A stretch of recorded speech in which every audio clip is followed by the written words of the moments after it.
Good morning and welcome to the DFS Army YouTube channel. I'm Razzle11 and you can find me on X at Razzle11Grinds. Going to take a look at the pitching for today, the 15th of September. It is Monday. We do have a 7-game main slate ahead of us this evening, and we have no weather issues to worry about. Some positive hitting environments in Washington, Tampa Bay. I guess Washington's not even on the main slate. Tampa Bay, the best hitting environment on the main slate of games. No real wind issues either, so we get to just dig into the pitching for what it is. Reminder that this is a first look at the options, and I will be looking at DraftKings as that is where a majority of my action is. If you do play in FanDuel, I'll cut my pool in half or so. Pricing isn't quite as tight. You don't have to be as creative. It allows you to get stacks you want with an upper tier-ish pitcher. Now, with all that said and done, we don't really have a lot of upper tier-ish pitching options. We have a couple, for sure. But then there's a lot of blah options, unfortunately.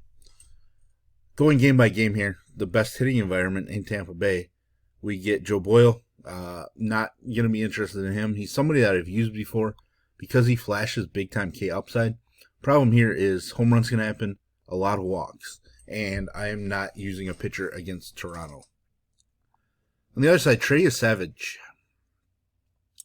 Getting the call up to make his Major League debut. I'm not sure how long he's going to go.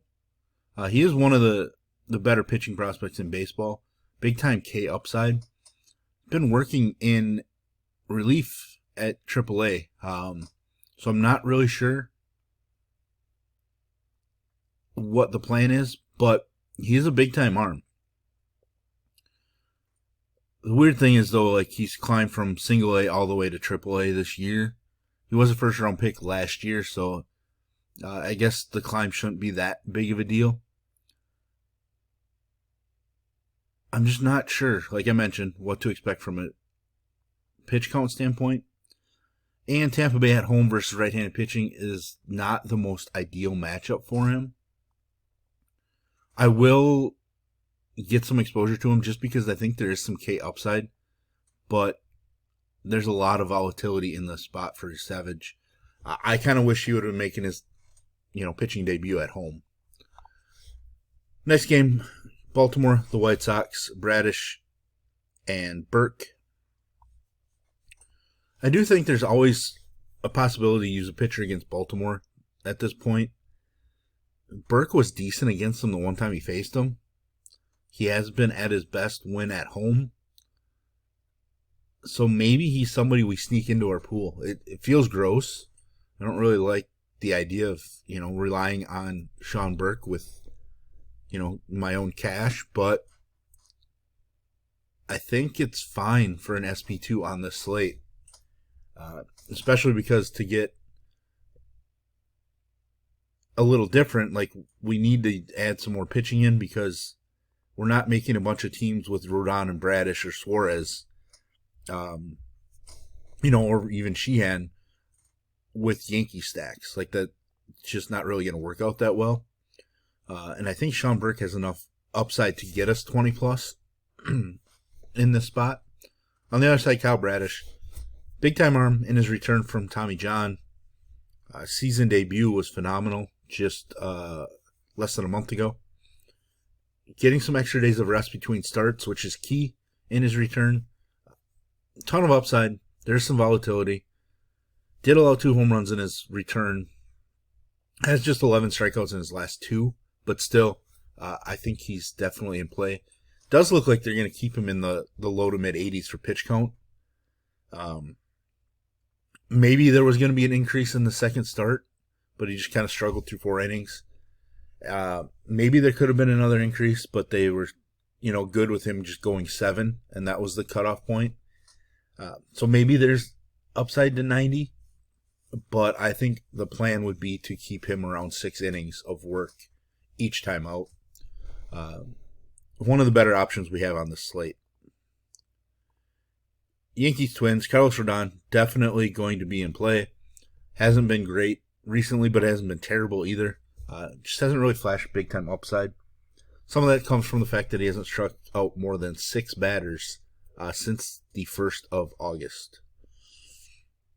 A month and a half now, where his high K number is 6, and that was just in his last start. I think there's a little boost here. Obviously, the Twins aren't overly dangerous. He's going to throw plenty of pitches.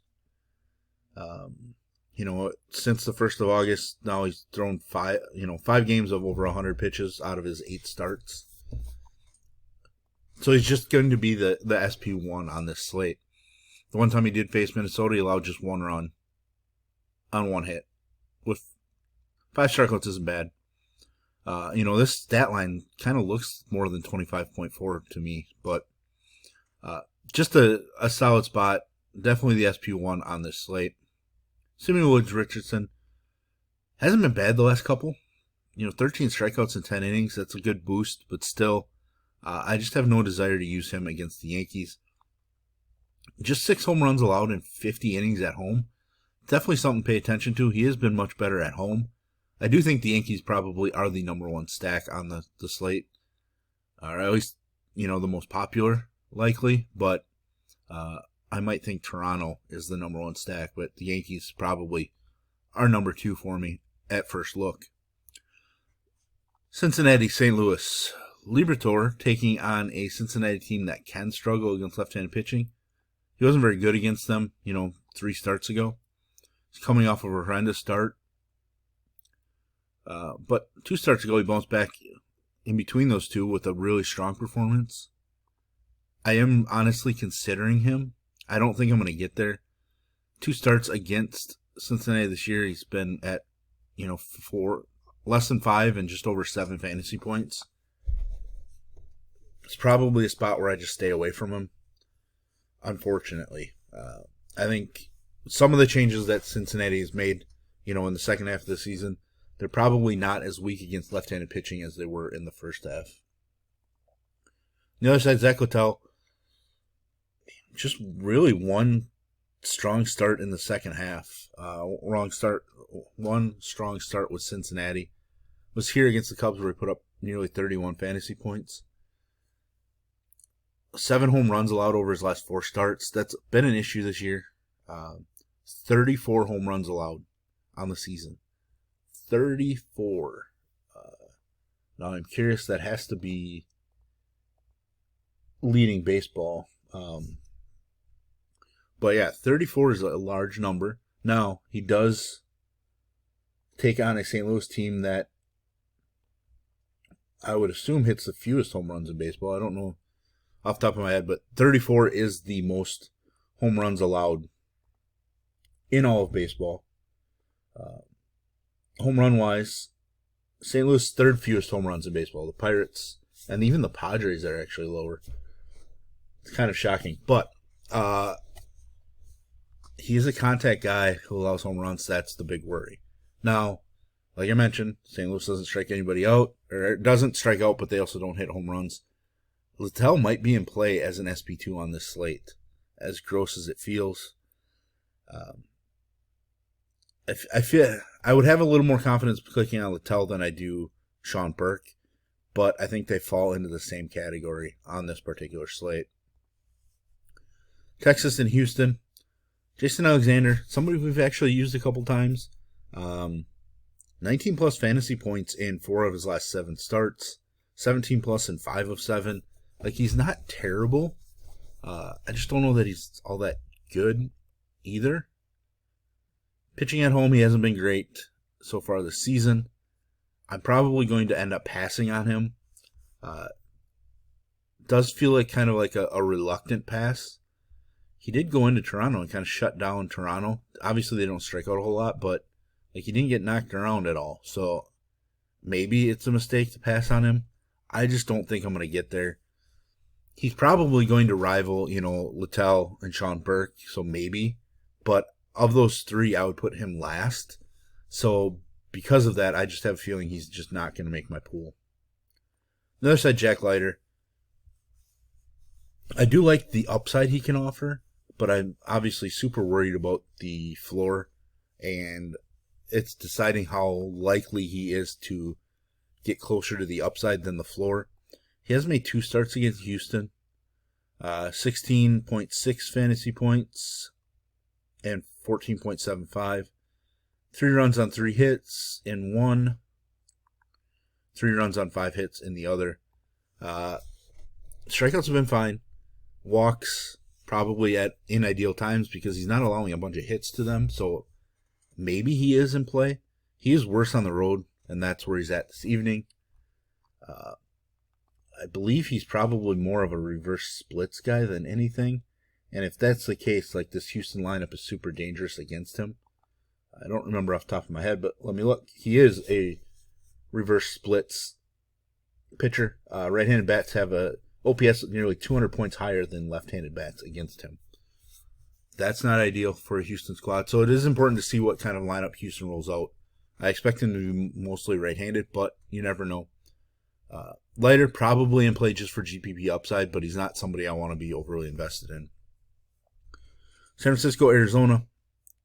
Kai Tang taking on Arizona. He's flashed some K upside. 8 strikeouts against Colorado, which whatever, but 8 strikeouts last time out against St. Louis. Now, the big issue here is walks. He's only allowed 1 home run. Definitely a key thing, but walks are a huge issue. Pitching on the road, I mean, his overall numbers are just gross anyways. The strong K rate on the road. He feels super volatile, but honestly, I think there's some GPP type upside here. I'm not sure if, it's all that great of a spot overall, but that his K upside really intrigues me. I kind of debating it, as I'm recording yet. I mean, both sides of the plate have hit him, so it's tough to gauge. But I think he's somebody I'm going to consider. Zach Gallen on the other side. His last start was against the San Francisco team, and he was horrible in San Francisco. That was after a stretch of some really strong starts. His first start against San Francisco was spectacular. So because of that, I'm going to go back to Zach Gallen. Traditionally, he's been so much stronger at home. Not so much the case this season. But I think on this slate, it makes a lot of sense to include Zach Gallen. Definitely stack some Arizona or some San Francisco lineups, just in case, because Zach Gallen has been far from predictable so far this season. Last game on this slate, Dodgers and Phillies. Big time matchup, big time series.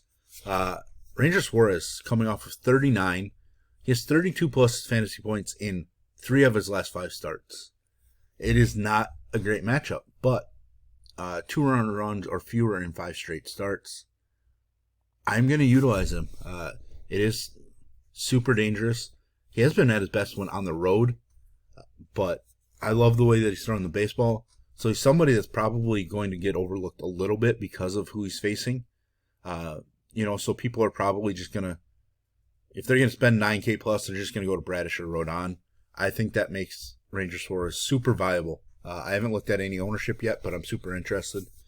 On the other side, Sheehan. 2 starts of 33 plus fantasy points in his last 3.